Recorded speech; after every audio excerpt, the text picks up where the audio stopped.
नाजरीन, महंगाई हर एक पाकिस्तानी का कंसर्न है और ख़ासकर जो हमारे जो गरीब लोग हैं, मजदूर हैं, काश्तकार हैं, उनका तो सबसे ज़्यादा इशू है। तो आप देखें कि एक तस्वीर जो है सोशल मीडिया पे बड़ी मैं कह रहा हूँ कि वायरल हो रही है मौलाना साहब की, कि 30-40 खाने आगे रख के एंजॉय कर रहे हैं और लीड कर रहे हैं अपोजिशन को कि भाई महंगाई के खिलाफ एहतजाज है। तो डबल स्टैंडर्ड नहीं होने चाहिए। दूसरा नाजरीन, वजीर आजम पाकिस्तान, देखिए महंगाई पूरी दुनिया में है, मैं कोई उसकी जस्टिफिकेशन नहीं दे रहा। हुकूमत को चाहिए तो होना तो ये चाहिए कि जो ज़राए आमदन है, जैसे तनख्वाहदार तबका, उनकी तनख्वाहें डबल कर देनी चाहिए। इसी तरह मुलाजमीन की तनख्वाहें डबल हो जानी चाहिए।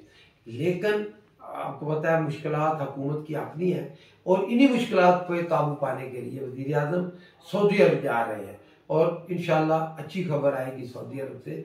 जो शवायद जिस तरह की इशारे मिल रहे हैं, तो होना तो ये चाहिए कि अपोजिशन को, वैसे अवाम ने बिल्कुल भी पजीराई नहीं मिली, सिर्फ और सिर्फ अपोजिशन मजहबी जो तरीके लब्बैक है उनके सहारे से, या क्योंकि उनका एहतजाज जारी है तो अपोजिशन ने समझा कि हम भी इसमें शामिल हो जाएं, तो इन्होंने रखा है कि आप अपने सामने महंगाई को।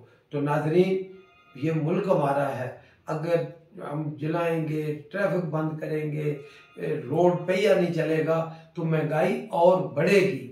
होना ये चाहिए कि सब्र तहम्मुल के साथ हर बंदा मेहनत करे, काम करे और इसी तरह मुल्क में खुशहाली आएगी।